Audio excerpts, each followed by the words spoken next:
Thank you for joining CC Corner Sister to Sister. As we stated earlier, our topic today is going to be domestic violence. I'm here today with Charlene Maynor, Serena Wolf. Charlene's mother has joined us, Miss Cheryl, and her sister Laretha, as we tackle this very tough topic. We're going to begin with my co-host Shakita speaking through some of the statistics for domestic violence. Oh, welcome, ladies. So 45.1% of Black women and 40.1% of Black men have experienced intimate partner physical domestic violence. Also sexual violence as well. 31.8% of Black women and 16.8% of Black men have experienced one or more of the following, such as injuries, needing medical care, housing services, victim advocate services, and have missed at least one day of work due to domestic violence as well. Homicides in the Black community due to domestic violence is 51.3% of Black adult females. And sorry, y'all. I get it. Yes. So one thing I want to do is, I know everybody doesn't have their video on, but by a show. So one of the statistics that Keita shared with me prior to starting and you guys logging in was that 1 in 3 women experienced domestic violence, and 1 in 4 men experience domestic violence. So we have, let's see, 6 of us on camera right now. So at least 2 of us have experienced domestic violence. So if we just stick with the stats, at least 2 of us have suffered in silence with domestic violence. But I want to do something else. By a show of hands at the camera, raise your hand if you have been a victim of domestic violence. My God. So we have 6 women on the phone. And Mom, I know your camera's not on. But at least 5 of us have been victims of domestic violence in some way. And when I say in some way, I mean directly being hit or being a child in a home of domestic violence. And so to kick off our segment, I have Charlene Maynor, and I know you're married. So what's that last name for me, ma'am? That new one? You have to unmute, Charlene. As I say, you have to unmute. Take yourself off mute. Okay, it's Valentine, like Valentine's Day. I'm in the process of getting my last name changed back to Maynor. Thank God. Okay. So, Charlene, I'm going to kick off the show with you sharing your story, and then we're going to follow with the ladies. Our editor is going to make all of this beautiful stuff fit into the segment. So I want to start with you, and then we'll work our way around the room. Because as I said, we have 5 women on the show, and we each have a story to tell. Go ahead. Okay, so I'm still going through the process of my criminal case when it comes to my domestic violence, and I just got my I just finalized my divorce. Okay. So I was married for almost 5 years. Okay. When did it start for you? What was the first time? Because you have so many people on the outside that go, the minute you see the red flag, you should have left. You should be gone. So right. What was the first time that you can recall? I think it was like a year into our marriage. It didn't start right away. It was all nice and sweet in the honeymoon phase at first.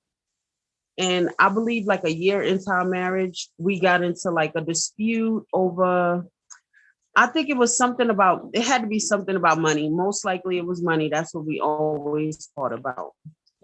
But we was at a Subway with some of his family members, and I was speaking, and he was like, "Bitch, shut up.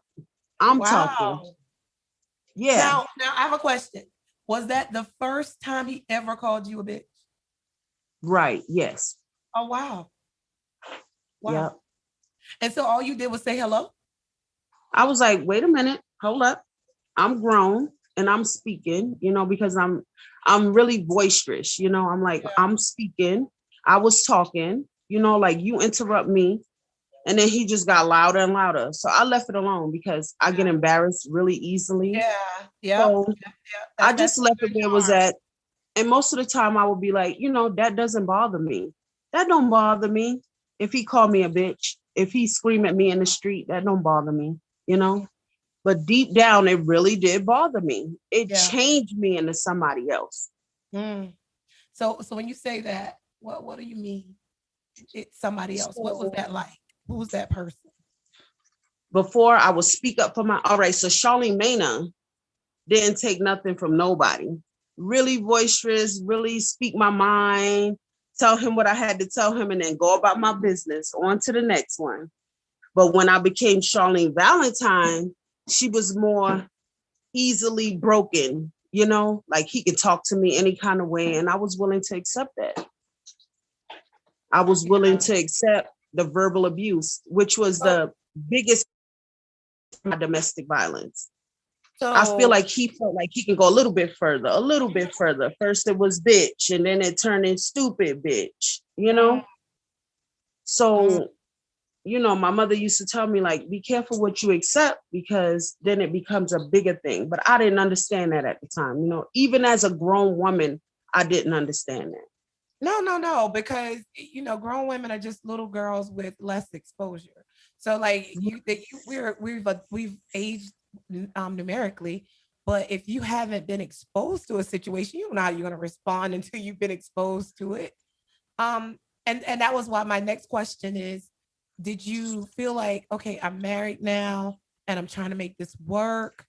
And that's why it was some more acceptance because you're saying you're acting out of character of who you normally were. Right. And I was like, I actually went behind my parents' back and got married. I didn't tell my family about getting married, about thoughts about getting married or none of that. I think I only known my husband for maybe like 8 months, and then we got married. Because I know my parents would be like, no, don't do it. Oh, correct. Yeah, it was a secret from my family.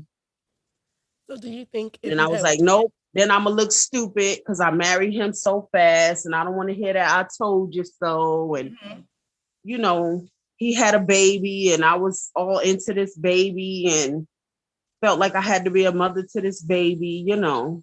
So that's what really kept me there for so long. Yeah. I feel like I had to be her savior so when I Charlene, was really losing my children in the end. Charlene, do you think if you had waited a little longer to to know your husband a little better, do you think you would have married him? No, I don't feel like I would have married him because his temper was so hot. It would have came out if you'd have waited a little longer. I Gotcha. feel like that, yes. I feel like I should have waited for sure.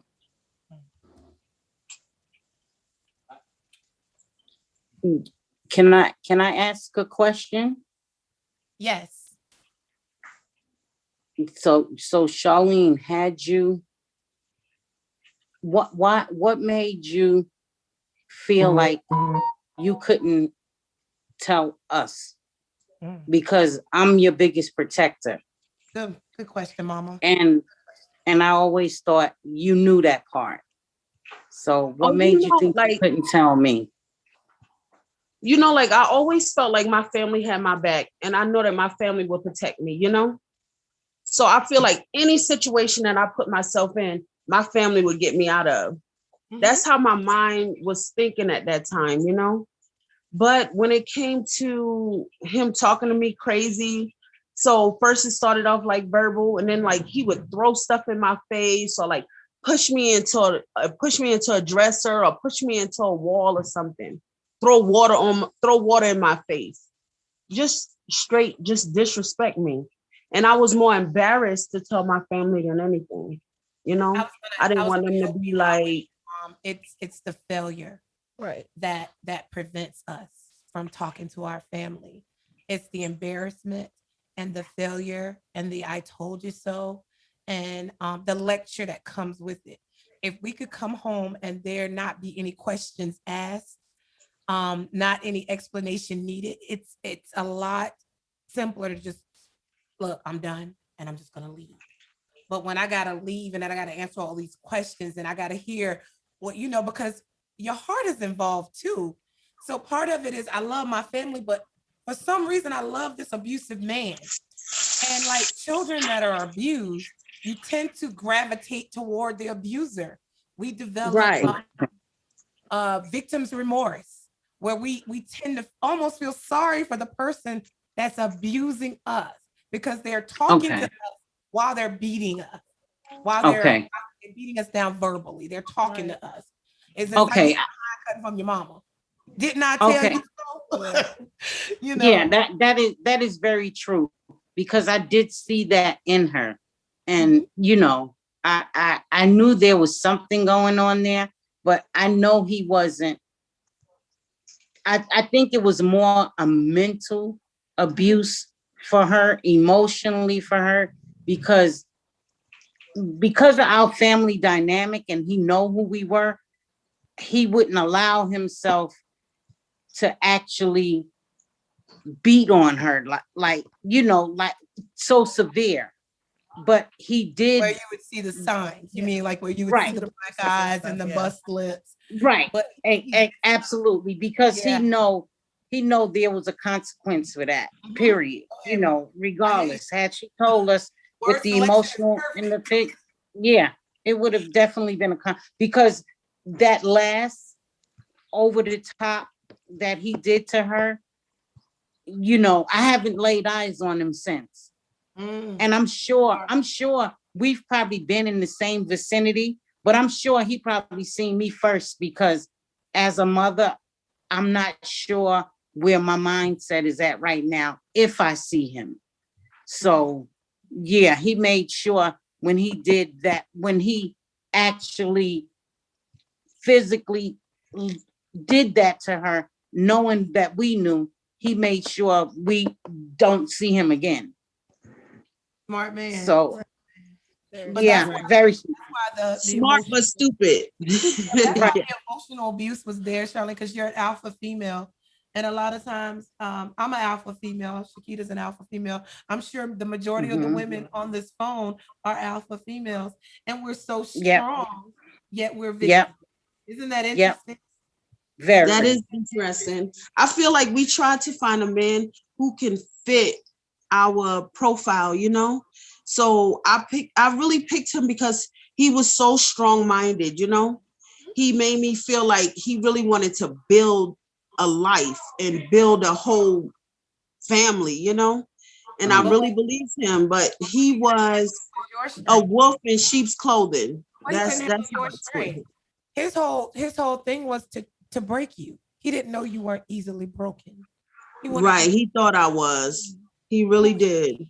Wanted to be. So you're looking for who you want, which is somebody to build and be a great partner with and strong-minded, focused. And he's looking for someone to be a level of submission that you have not encountered. Because we can be strong alpha females and be submissive.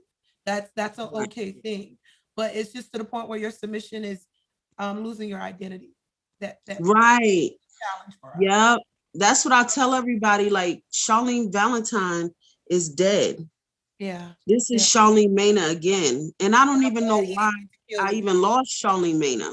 I'm glad. Because I love who I was, and it took me a long time to love who I was because I was really bullied when I was growing up because I had braces on my leg. I was dark skinned, I remember. I remember. It was really tough. Oh my gosh. That's why I always was an advocate as I came up in school because I saw those things. I went through something different in life. So whenever I saw anyone being treated a type of way. That's why I was always compelled to step in, and that's no different from today. We can't be quiet. I won't be quiet Right. when someone is being offended or someone being attacked. And Right. no matter what the front of the attack is, we have to be, and we're stronger together, so much stronger Exactly. together. You are a Yeah. part of our sisterhood. And so even though we're so far apart, I still wrap my arms around you. You're still a part of our sisterhood and our strength. And it's okay to be vulnerable. It's okay to break down. It's okay to cry. We didn't grow up thinking that. We thought we had to be tough. There is Right. strength in your weakness. There's so much strength in your weakness. And what he tried to do was, and it didn't work. And that's the best part about it not working.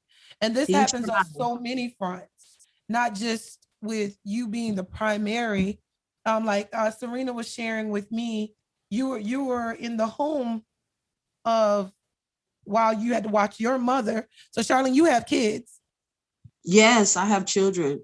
I have And big sons. That's why I really had to leave because I yeah, feel like if I didn't get out, they felt like I couldn't protect them anymore yeah. because I Now was they gotta allowing protect him to do mama. these things. Yeah. So I feel like he wanted to really hurt my children. My sons is big like men. They just boys, but one is Yeah, 6'1" and one is 5'9". yeah.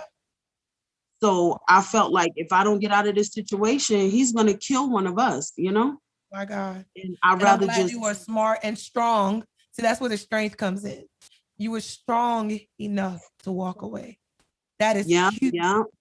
That You is know what really made me walk away was a funeral. I hate to say it. I really do. I really hate to say it. whose And funeral. it was his cousin. Her husband killed her. Domestic violence.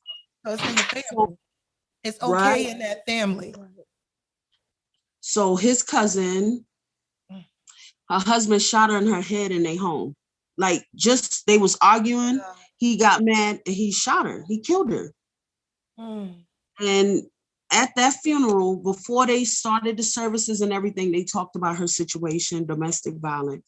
And they put up on the screen My God. signs that you're in a domestic violence relationship and what you should do. And like, if anybody in this room, you know how they welcome you into a church? Yes. Yes.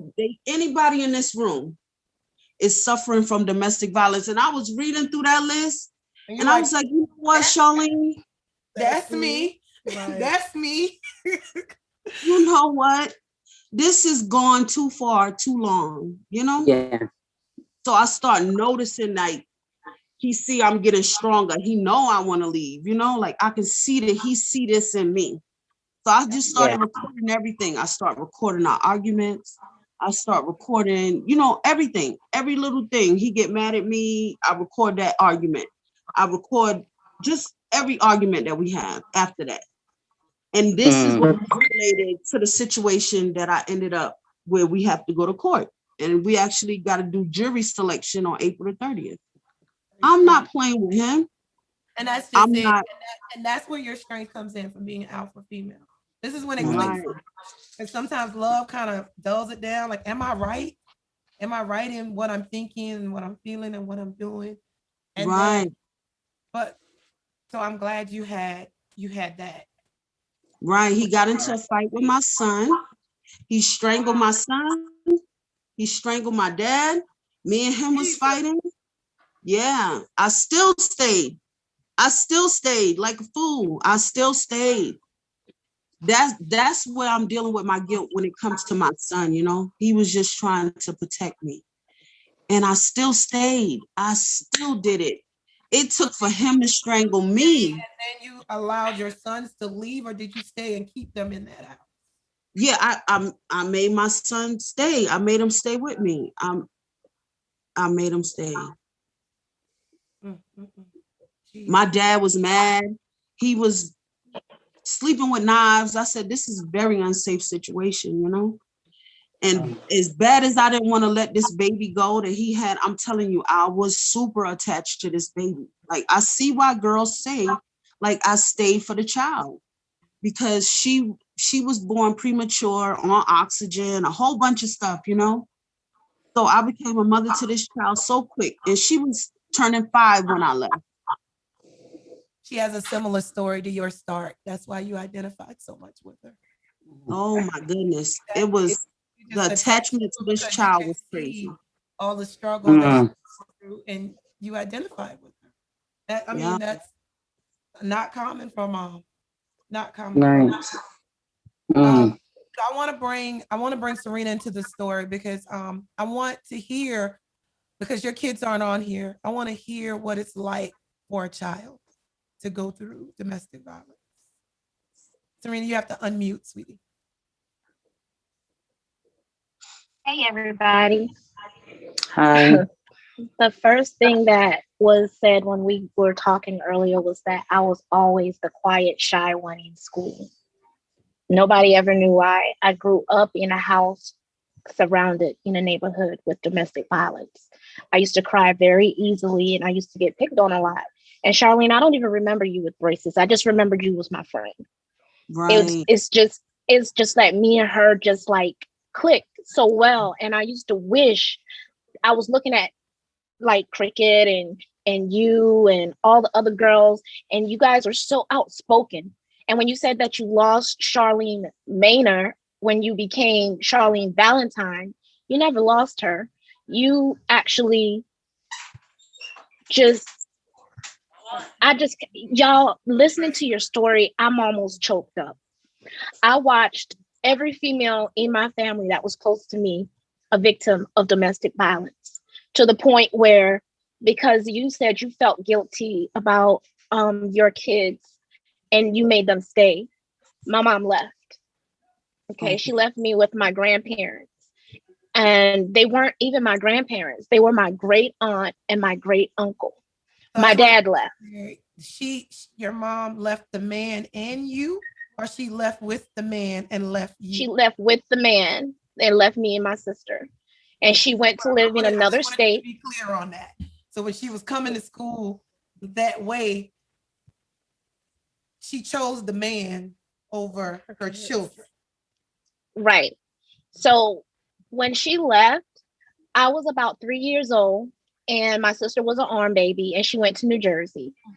My mother is no longer with us, you guys, and I had to learn how to forgive her so that I can become me again, because this has been a very hard year for me. Um, when she came back, I was in the sixth grade in Miss Ledbetter's class. And there was this boy that used to sing Cary,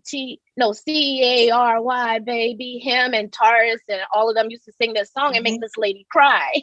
And wow. I was sad by that. But it was more because my mom just came back into my life and we were doing good. My grandparents were fussing and arguing all the time across the street because my mother was adopted too. She was adopted from my great uncle's brother that lived right across the street.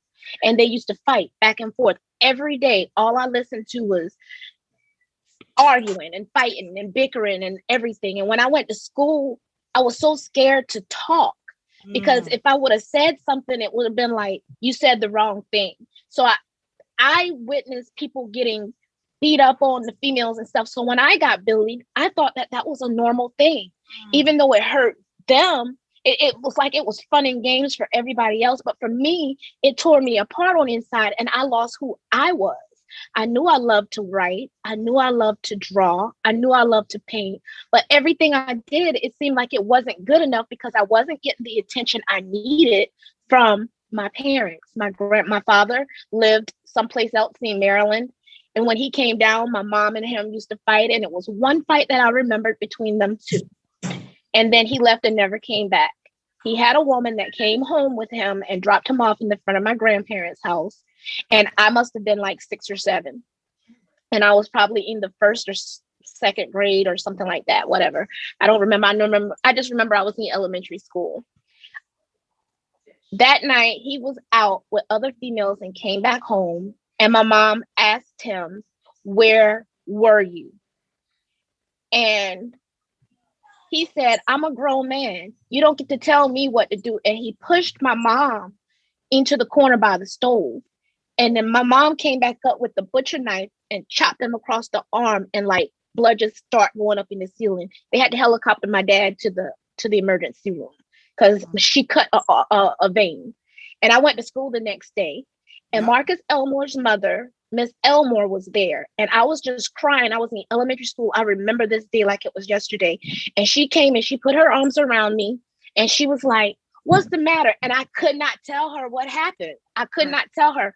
I just was in the office. And from that day, when I was in that elementary school class, all through high school and middle school, I never said anything while I was in school.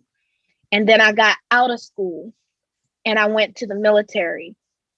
And when I went to the military, I was assaulted by my drill sergeant. I was in a male dominated kind of like MOS. I was a 31 uniform, and it was a signal support system specialist. And y'all know I was always smaller, but I always knew that I didn't need nobody else because I always had to depend on myself. So if I needed something fixed, I was going to fix it and I was going to do it myself. Well, this drill sergeant asked us out because I was quiet when I first got there, and a whole bunch of girls was around at the AIT where we used to go play video games. And he said, "Why are you so quiet? What's your name?" And that's when Mary Hill ceased to exist, because it didn't matter who I told, my drill sergeant, my captain, nobody believed me. So when I see these stories on television about females in the military, I feel them and I understand them. And then the stuff that went home at home, I buried that. And I was like, you know what? My name isn't Mary Hill anymore. I'm going to go by Serena. And when I started going by Serena, I started doing stuff that Serena loved. And I was like, well, yes, I'm going to paint. I'm going to draw because it helped me with my anxiety. And then as soon as I let somebody in that wasn't mixed with my vibe, it's like people that, when I'm an empath, because I witnessed so much, I take on other people's feelings as my own. So then I have to step back and I have to reevaluate everything, because then I have everything surrounding me and it all comes from mental trauma. And it made me who I am now.